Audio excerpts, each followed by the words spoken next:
All right.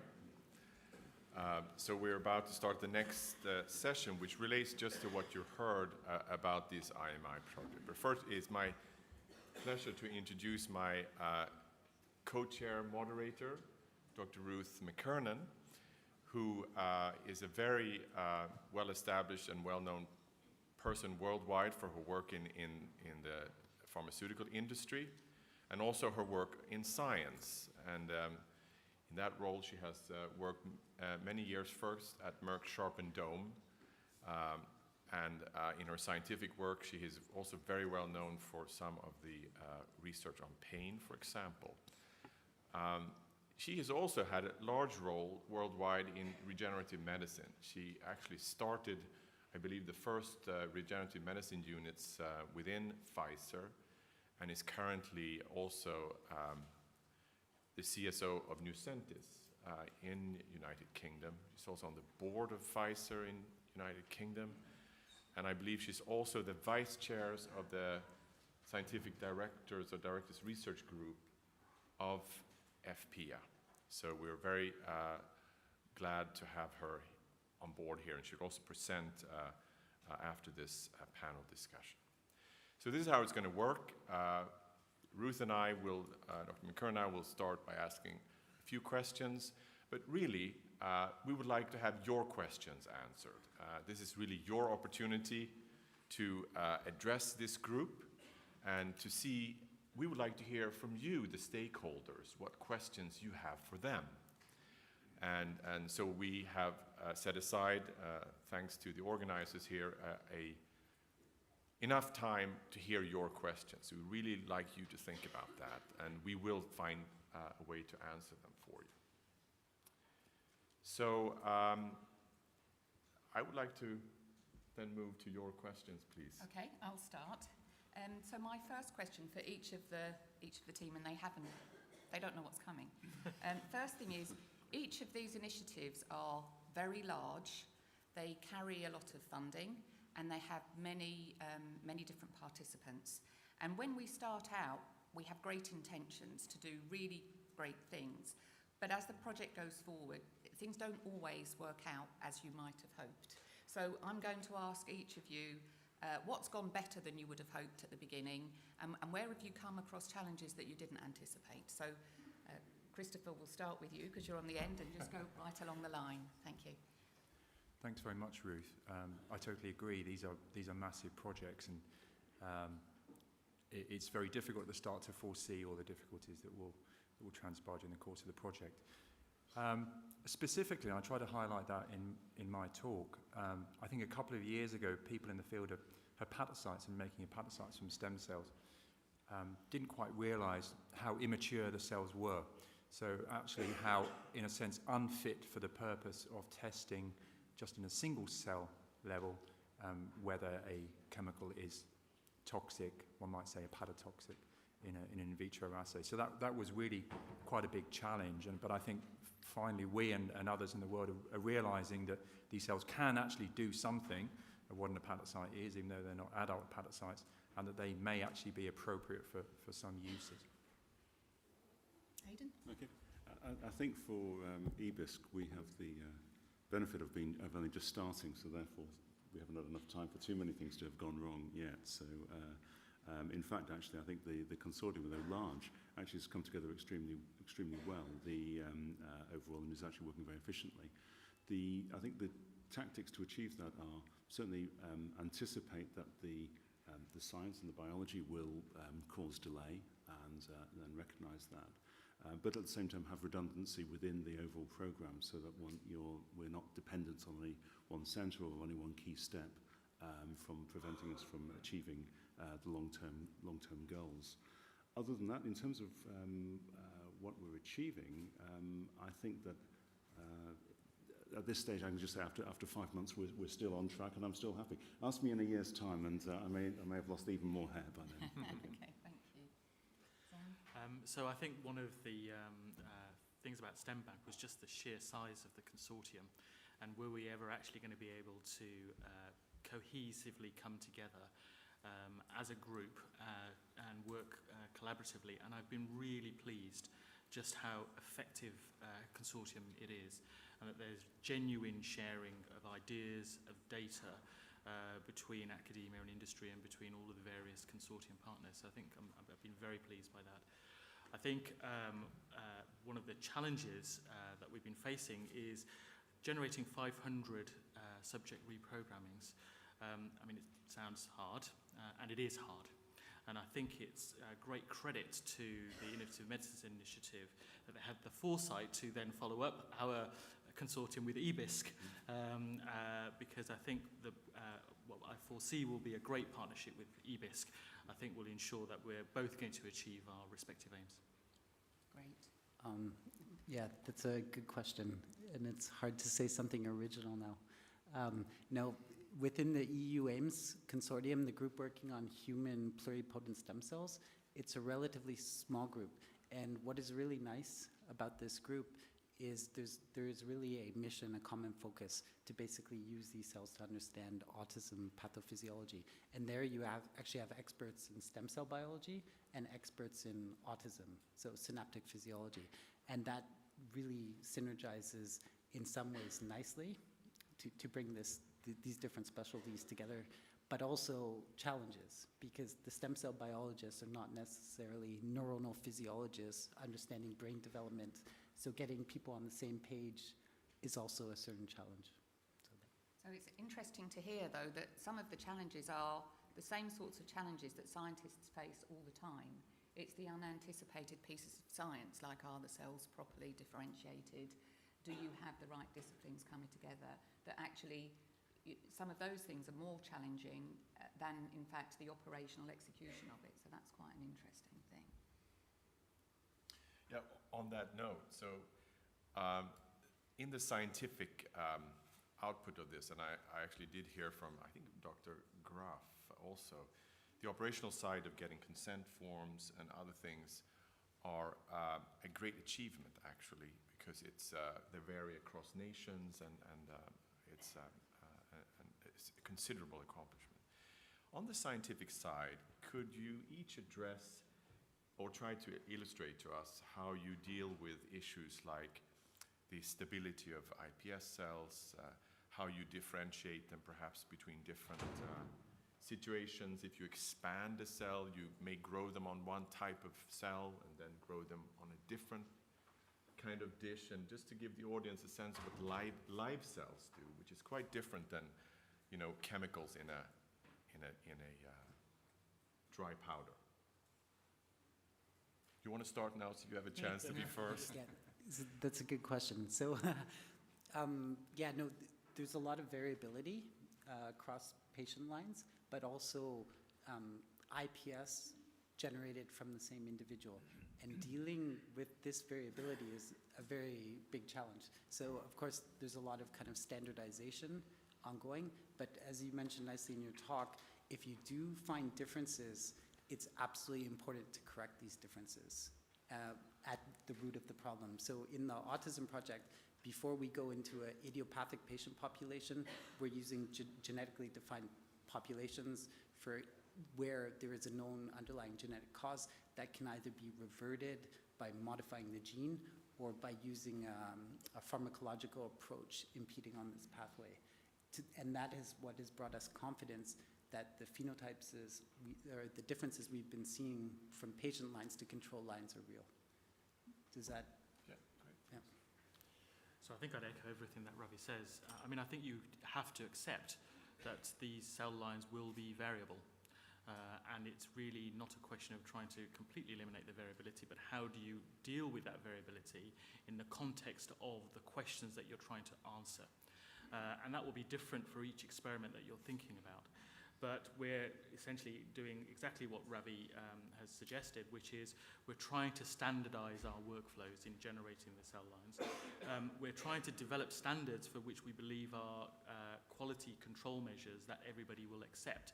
And of course, these are currently being developed, and these are sort of worldwide interest. So we're trying to work collaboratively across a number of different international projects to agree a common set of standards that we believe that these cells are stable and that they will represent disease phenotypes rather than artifacts of the methodology, because that's what we want to get at.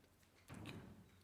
think for EBISC, we have the benefit of looking to try to provide a general distribution of cell lines rather than actually trying to select lines that will have a specific phenotypic function as the other research projects are endeavouring to do. So in some respects, our goal is to be able to distribute cell lines which are pluripotent, and therefore it's a slightly different challenge.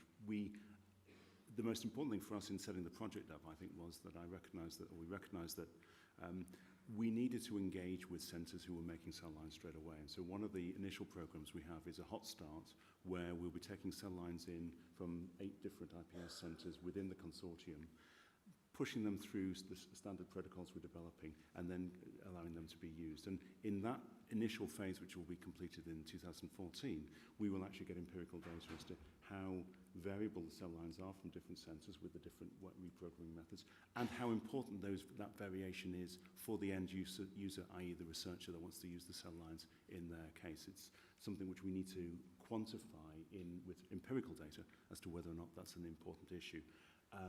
Because it's clearly there will be variability. In fact, actually, that's the main feature of IPS cells, is that they have variation as the basis of why they're such a great research tool. But at the same time, we need to know quite whether it's important or not in the context of specific research. Picking up what Sam said, again, EBISC is about establishing standard protocols and collaborating with other large-scale IPS programs to actually establish a consensus, not a one-size-fits-all, but a consensus as to what is required and what works across the piece, both in Europe and also in the States and in Japan and elsewhere. I think it's a really good question. It gets to the heart of certainly what we're trying to do in MIP-DILI, to try and predict molecules that may cause liver injury, either idiosyncratic, so very unusual, or not. There's not rare reactions. And the thing that one needs to try and do that is confidence in the reproducibility of your protocols and in the in a sense, quality of the cells, that the cells are of a certain type reproducibly.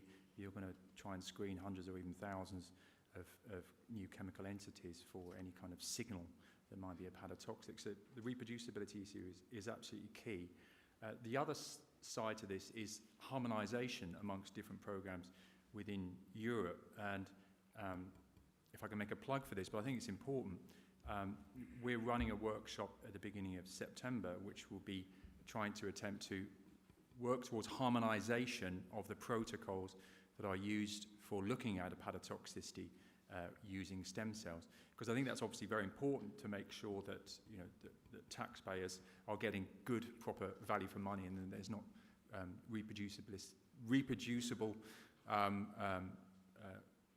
there's not duplication of funds across different programs. So I think that is also important, the harmonisation of work done in the EU.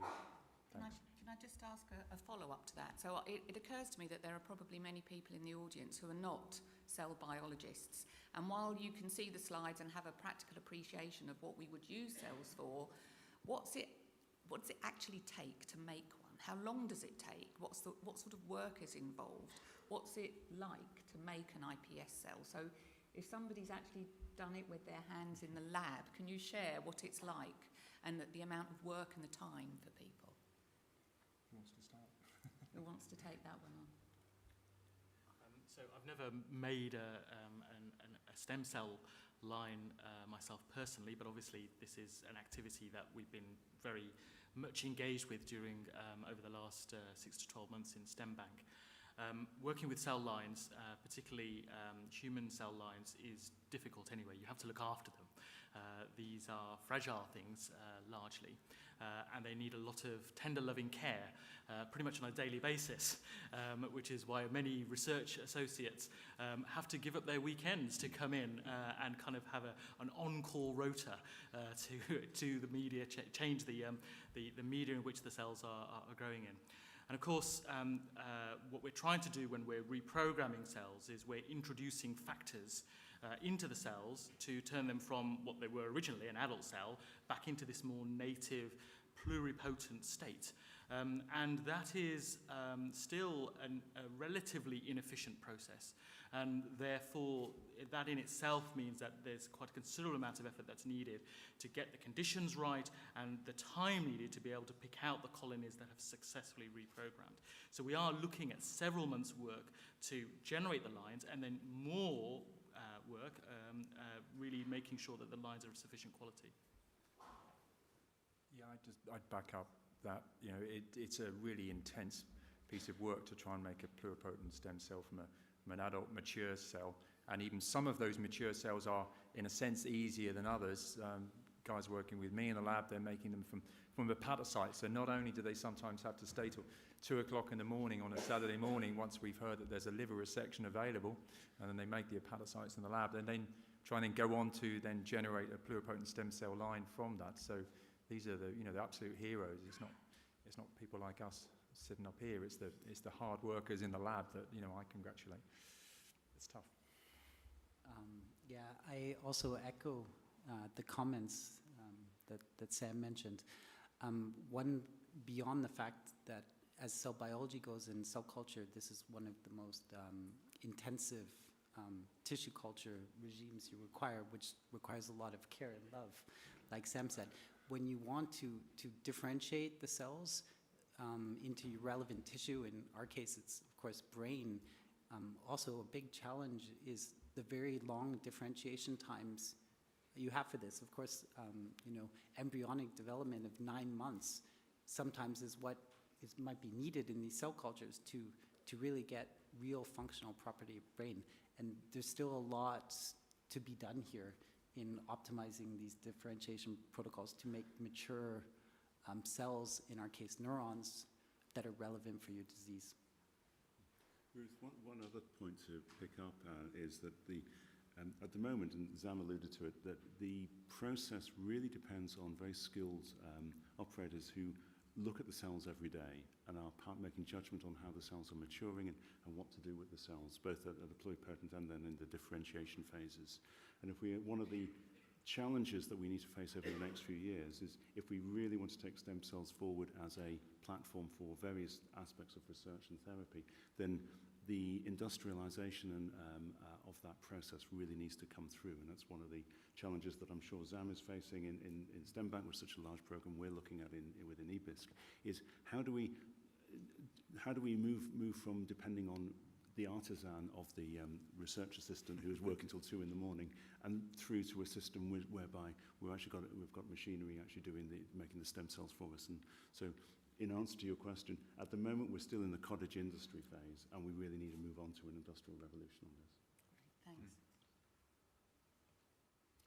All right, so we'd really like to hear from the audience now. So any question you harbor, please bring it on. And we even are able to take several questions if you want at any given time to kind of create a list of questions that may be similar. That's an exercise if you dare to. Or if you hear from a previous questioner that they have a similar question, you can also address it. So try to feel free to stand up and comment. All right, let's start over there. Adriana Honey, representing the German Virtual Liver Network. There's some really elegant stuff going on here and focusing exclusively on cells and refining the cellular assays historically that were done in a much more blunderbuss way, which I commend. But the caveat was raised by Professor Isacson early on that the real problem is in the translation from the cellular action once you get into the physiological networks. And the question I have is how you see that translation going from the use of IPS. Is it more complex biofactory kind of approaches such as the Linda Griffiths model that has been used in liver, or more abstract ways using mathematical modeling to help you understand dynamic interactions of the networks ultimately in which these things will operate? Does any one of the panelists want to answer that? So I can answer it from a disease perspective rather than toxicology. And as I think I said in my talk, really the likelihood of success, I think, of any drug screening assay is whether that assay captures sufficiently well the complexity of a disease. A disease is a systems disorder. You know, any disease that you care to mention is a systems disorder, and yet somehow you have to condense that if you're going to do a high throughput type of assay, which is what industry is set up for, into something that is then linked and relevant on a cellular type platform. So that's the challenge. Whether you're looking at a target or whether you're looking at a phenotype, it's the linkage between either that target or the phenotype to the disease that really, I think, marks out how well your assay is ultimately going to perform in the final translation. Now, we need to develop these cellular assays, and I've heard some people say, well, that means we can dismiss animal models, but actually that is absolutely not true. We really need the animal models because, again, what the animal models tell you, complementary to the cellular assays, is what's happening in vivo and mechanistically, and to confirm that the phenotypes you're identifying in your cellular assays are actually relevant mechanistically, and that then gives you faith overall that you can really use that assay. So that, for me, is how I probably approach the problem. Can I just add to those very sensible comments? So I think a key with all of these in vitro assays, or also the animals that was just mentioned, is making sure that these are relevant to humans, And you see about all the screening methods using, a liver cancer cell line, which is absolutely nothing like an hepatocyte as it might exist within a liver. So this has been a massive challenge for academics and pharmaceutical industries worldwide.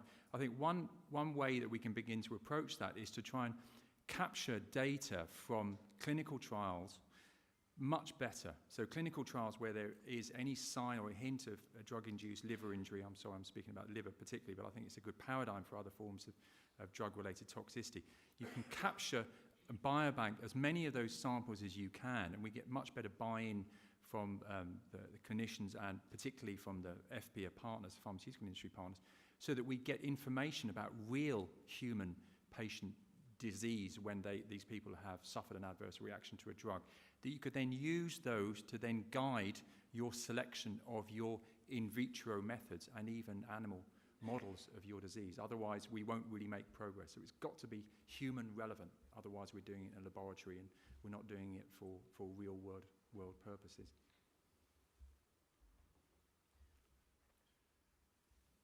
There's two questions, I believe. Go ahead. Yes. Thank you. I am Professor of Obstetrics and Gynecology at the Medical University School in Bucharest. So I will address you a question that I'm hearing 10 times a week from my patients. Very nice couples, very young, with a perfectly normal pregnancy. And they're coming and they're asking me, we want to harvest our son or daughter blood stem cells. And this is a unique opportunity for us, as they understood usually. And what to do? Should we harvest only the embryonic, the blood, or should we harvest also the umbilical cord, the adult cord, the mesenchymal stem cells and their effort to reproduce? The marketing system, it's very nice in their way. And also, what should we do? Do they work for the child? Do they work for my mother who is diabetic? Do they work for us? Do they work for the future children we will have? Should we freeze whole blood with stem cells? Should we separate the stem cells before and then they freeze them? And of course, the placenta, that huge thing that it's 0.5 kilo, which we understand that contain little brothers, twins of our beloved child. What should we do with it? Should we do freezing of the placenta, whole placenta? We don't know. Should we do a cocktail? Sorry, the placenta cocktail. Just ignore this part. So this is the question we are facing, and we are specialists, and they really do these things, and they put their money in this, and we don't know exactly what should to tell them. What is a questionnaire to ask them? Sometimes we are asking them extensive questionnaire about the degenerative disease and other things. Let me rephrase that question because there was a lot of questions in there. No, I received them. But the question was, for example, during pregnancy, whether there is a recommendation about collecting umbilical stem cells. So just to be clear with the audience, that's not what the IMI project is about. This question is a completely separate question that relates to what people want to do with cord blood. Cord blood is a type of stem cell. It's not as pluripotent as an embryonic stem cell or a iPS cell, so it has somewhat limited growth potential. And I'm not the world expert in that field, so maybe somebody else in the panel would like to address this, but it's not really the effort of the IMI to deal with that, which is usually, as you point out, a personal decision, whether or not one wants to have that resource. Sometimes that resource can be used for blood substitution, at least potentially, just like you have a blood supply or for yourself. But maybe somebody else would like to, or even in the audience, maybe there's an expert on this field. Well, I will go on to the next question, but I can answer it maybe. The chances of using them are something like 1 in 50,000. I tell this to the patients in Malta all the time. I'm from the University of Malta, and we can have an extensive discussion about it later on if you want. But if you don't mind, I'd like to ask a couple of questions as well. Go ahead. So there's a number of them. Professor Kader mentioned the fact that there is a lot of attrition in the switch from preclinical research to clinical research.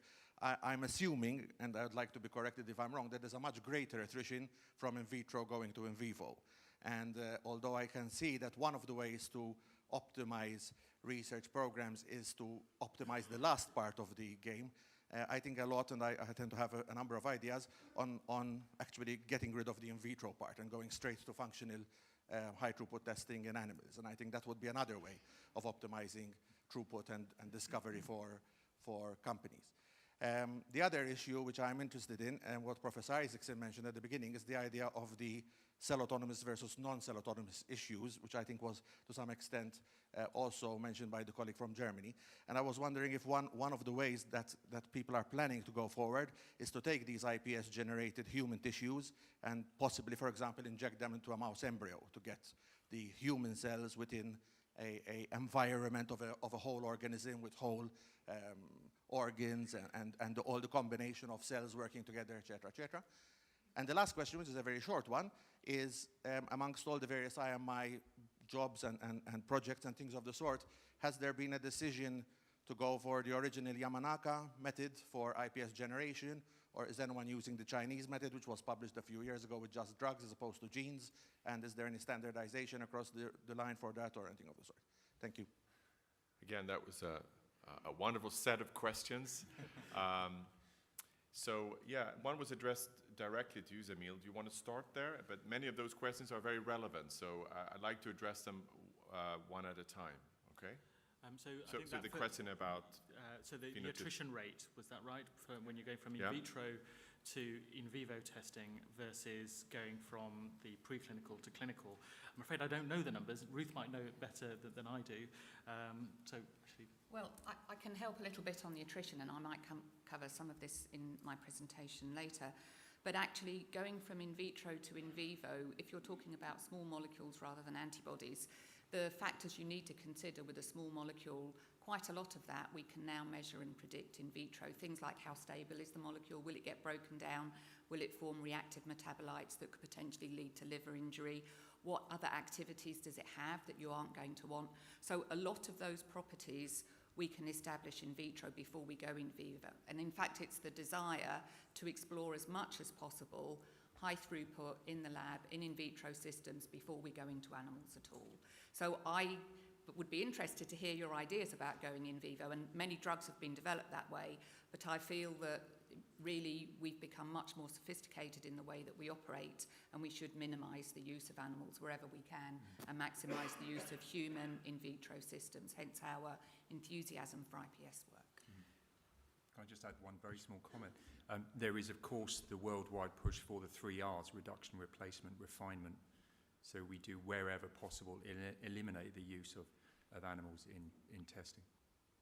There was also a technical question in there, which is the difference in reprogramming, and the questionnaire made those. Maybe it's one of you would like to address that, because it will educate all of us about this Or I could make a So, general comment. so for STEM Bank, and I think for a number of other projects as well, we deliberately chose a method of reprogramming that's non-integrating. So that means that the factors that we're introducing don't actually enter into the host genome and are then cleared, because that then reduces the risk of carryover problems with residual reprogramming factors that remain in the cell. And the specific tools that we're using is something called Sendai virus, but using the Yamanaka factors on the Sendai virus to do the reprogram. If I could pick up and look at it across the piece. Undoubtedly, many different research groups will use different methods to create the iPS cells, and as Professor Isacson showed in one of his graphics, there are several different ways. The initial paper in 2006 and 2007 showed a particular strategy which was very effective at the time, but since then people have been developing other means of achieving effectively the same result, namely an induced pluripotent stem cell.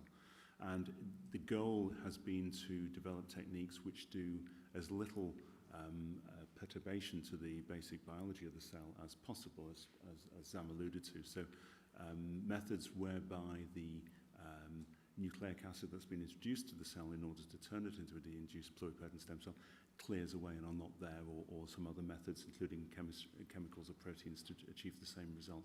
So this is an area of technology which is moving incredibly rapidly. I mean, Shinya Yamanaka is just a few months older than me, and he published in 2006 and got his Nobel Prize a couple of years ago. I mean, I'm gutted. I don't think I'm going to get a Nobel Prize, but I mean, it puts it in context. But I mean, the whole space is moving very quickly. What we need to do is anticipate that the technology will move on and it will change in ways that we just cannot foresee, but also at the same time find systems and protocols for evaluating different methods so that they know that like is like. Because if we can make stem cell lines from an interesting population in somewhere in the UK that then researchers want to use in a few years' time, somewhere in Germany or elsewhere in Europe or in the States, we want to make those cell lines available to people, and even if they're not the latest technology for making iPS cells by that time, if that's a resource that they could want to use, we just need to be able to evaluate it and make sure that it is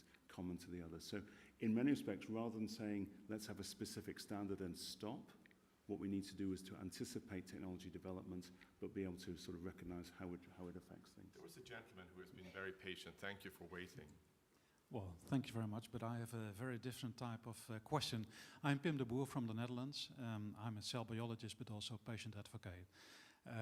And referring to that last part, I'm involved as a coordinator of patient involvement in different IMI projects.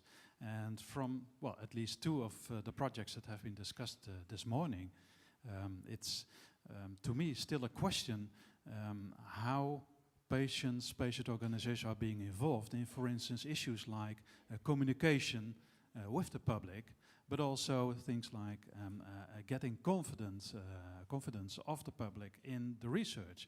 So how is that being addressed in, for instance, Stem Bank and eBISC? We've, when we were drawing up our ethics and we were putting the various information sheets together to explain the program, we involved the patient support groups, charities, for example, from the Migraine Trust or from Parkinson's Disease UK and so on, that have a vested interest. So that's the kind of first part, so that they feel that they've got some engagement right at the beginning. And then I think what will be forthcoming is, and again, part of what we're doing, for example, is dissemination of our research, dissemination of our activity.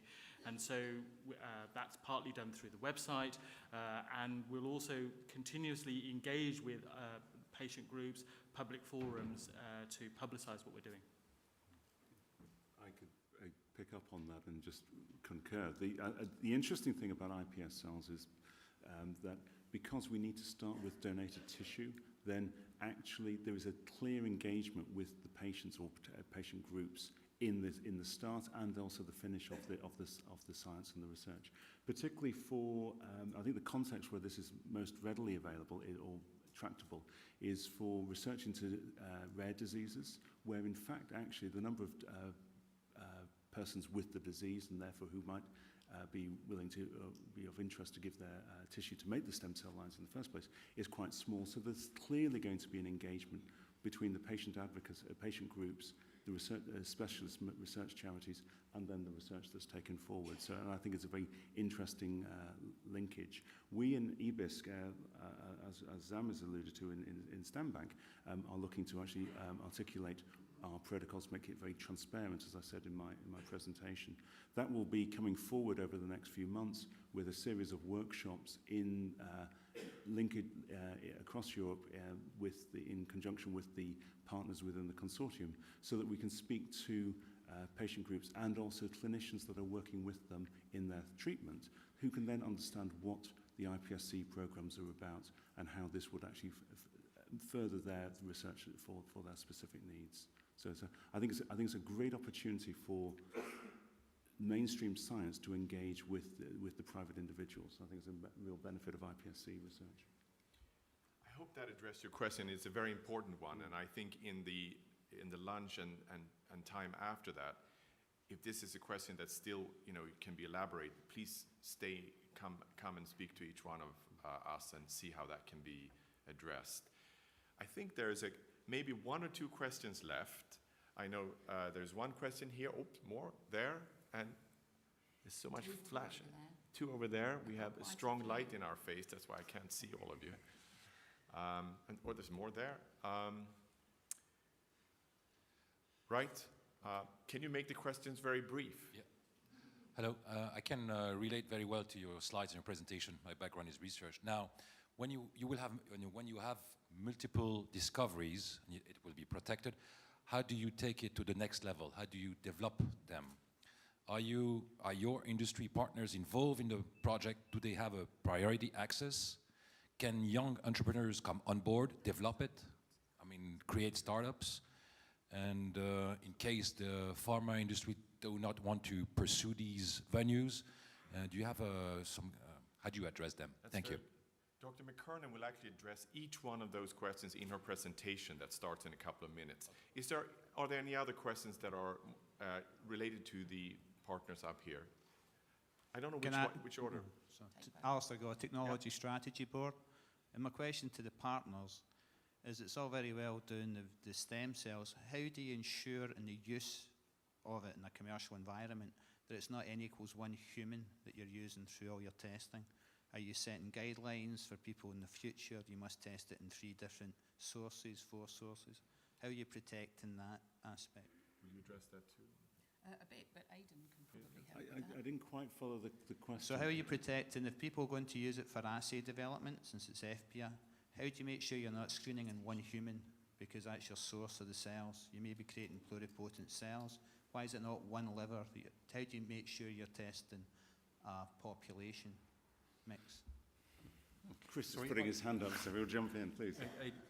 I think it's a really important point, but we have to remember, if you're going to screen a lot of chemicals, and I tried to make that point in the previous answer, what you want, the first time you do this kind of triage or assessment, you want something that is entirely reproducible. The industry, we're using a HepG2, a human liver cancer cell line.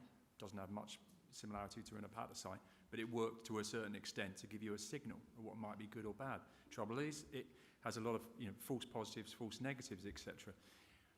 If you can make a cell, a single cell from, it could be 1 individual, that can give you reliable information and more and better predictivity with more assuredness, that's actually, I think, what you need to start with.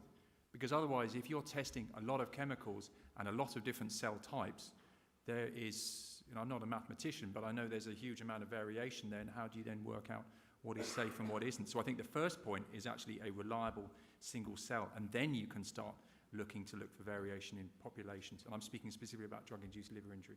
So I have to let you know that there are actually people watching you on the web, and they are expecting Dr. Ruth McKernan to start maybe on time. So I understand that there are a number of questions in the group, and we'll address each one of them, but maybe we can take them in sequence first and see if Ruth can actually answer your question. You don't know that yet, right? What if she answers your questions during her talk? And then we also save the group of people who are watching us on the web if they are busy. Maybe they're going to go for lunch like us and others.